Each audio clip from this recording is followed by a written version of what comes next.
and it comes right out onto Browning Street, not at an intersection, but just right there down a few feet, or a few, 50 feet or so from the intersection of Gordon Avenue.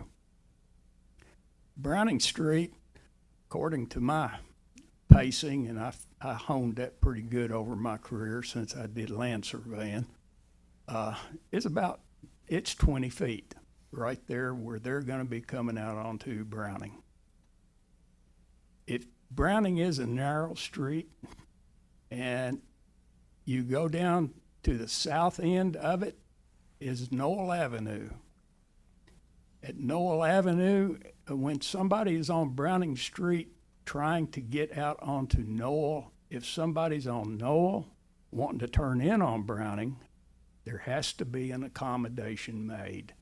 Either the person on Browning got to back up to let them come in, or the guy that's on Noel, when he sees the traffic is clear, flag you on out. It's not impossible to turn in there, but most people, when they pull up to that intersection, really don't have the idea in mind that they're going to have to back up or anything. They're just pulling up there. And if you pull up there straight on like normal people drive, then it's not possible to get another vehicle to turn in. Again, down to south end of the Browning Street, that is the Life Temple Church. The Life Temple Church has a school now. They have kindergarten through grade 12. Those folks come in and let their kids off. They come in the mornings off the drive that most of them do. I say not all of them, but most of them come in off the drive on Lowell Avenue that the church has. They loop around to the back, they let the children off, and then they go to Browning Street. And from there, they go their appointed direction. Adding high-density people in that property in the numbers that they're proposing to do, it's going to exacerbate that problem. A narrow street with people coming and going all hours of the day, night, typical apartment complex, which I feel sorry for whoever buys those two houses on either side. And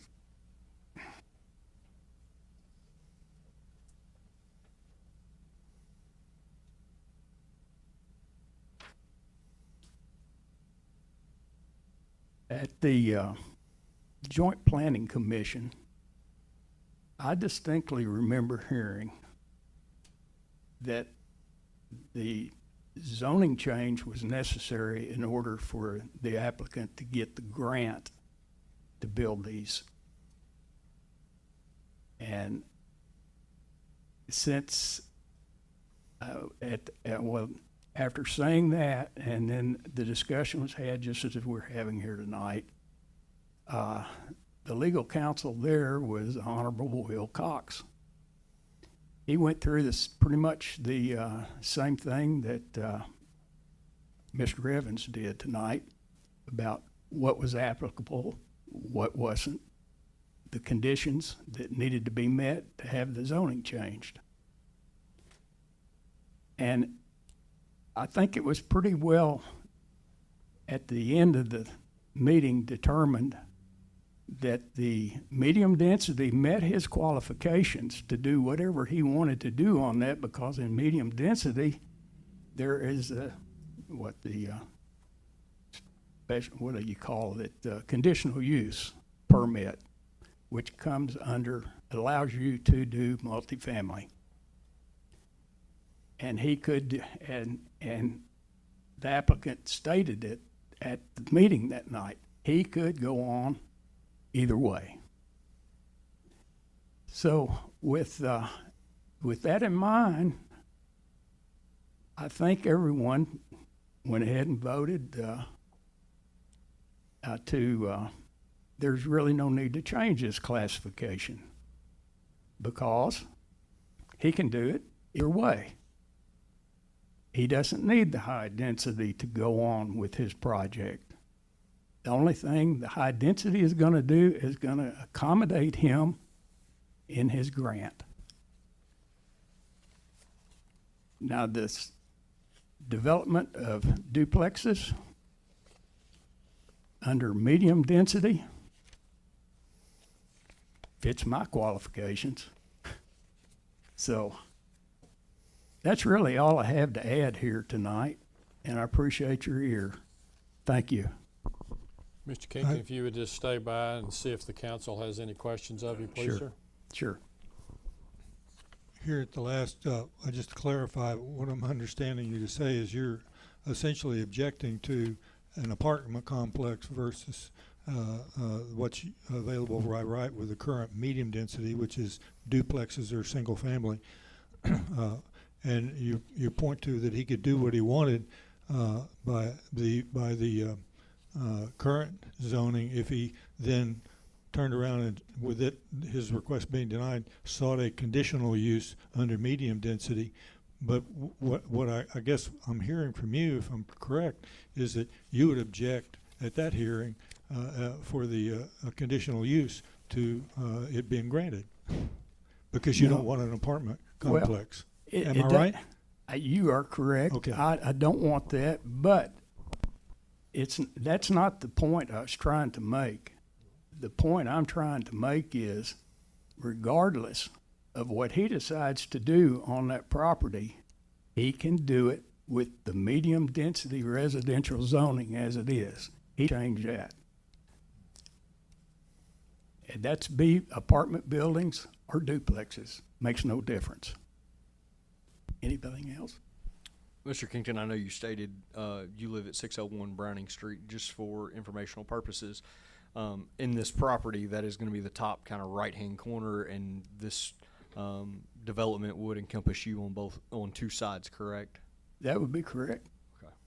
In your experience, have you seen? I know you talked about the transportation issues, but basically the street parking. But in your experience, have you seen on-street parking during the day or at night as well in those new developments? Yes, especially during the construction period. There's a lot of vehicles parked along the road there, but occasionally there's some that's more associated with the housing that's on the east side of Browning Street that occupies on the street.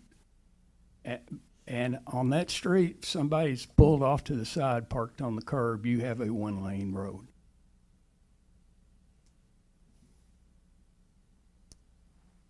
Any further questions from the council? Thank you, sir. Yes, sir. Anybody else to speak in opposition to the application?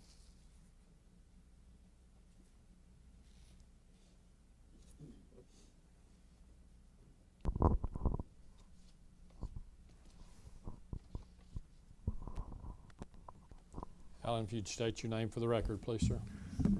Alan Davis. Mr. Davis, will you raise your right hand? Do you swear or affirm the testimony you're about to give is the whole truth and nothing but the truth, so help you God? I do. Thank you.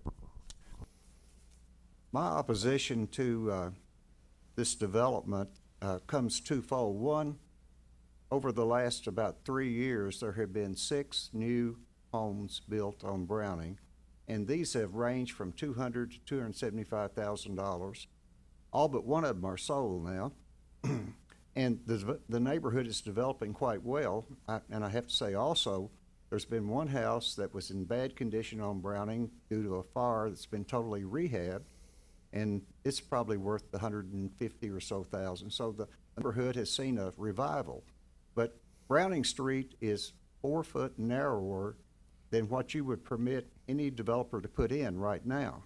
So obviously it can't handle the kind of traffic that New Street would handle.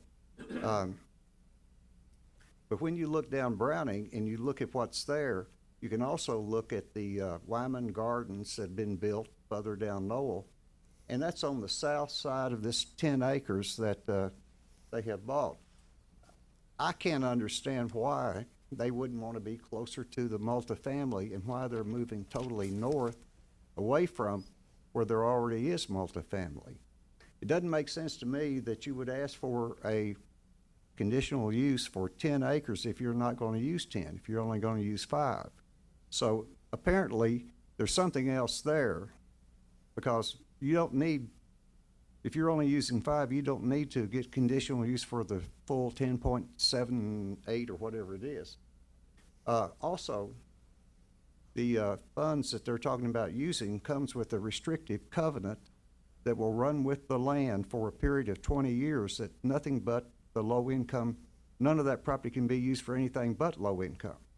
So it's taking, if they use 5, it's taking almost 6 acres out of potential use for anything other than low income property. So that's the thing I see. I think that apparently if they're wanting to redo the whole thing, they have plans for doing more than just what they have permitted or what they submitted to you all.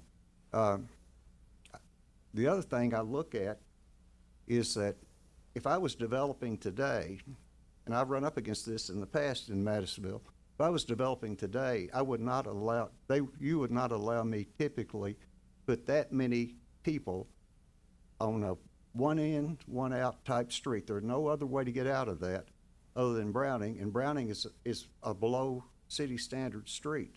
So if you're having the potential of 200 families living in an area that only has one entrance and one exit to come out on a street that is less than the standard size, that wouldn't be permitted for the average developer. So what I think is, if they are only doing 5, they should only submit 5 to you all. That's all I've got. Any questions from council members? The homes that were, is it 6 homes total? 4 and then 2 that are built? Are those single level or? They're all single family, 1 story. 1 story. Okay. The most recent one we sold for $259. Surrounding that neighborhood, and I know you're not going to know specifics, but that is considered an older neighborhood, if you will. Most of the homes probably 50 to 70 years old. Surrounding. Well, yes, but when you look around across on the east side of Browning, there's also been 1 new home built that sold for just under 200, and 6 new ones that have, 5 of which have already been sold on the west side of it. So you're seeing pretty much a resurgence. And like I said, there's been one, that's the one that I've done, where we have totally rehabbed the house, took it all the way down to, took the whole roof structure, everything off, and rebuilt the whole house there. So it's more of that house is from 2021 than it is from wherever else when it was built. So.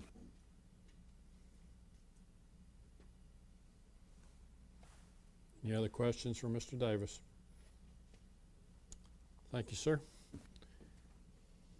Anyone else like to speak in opposition? Mr. Kington?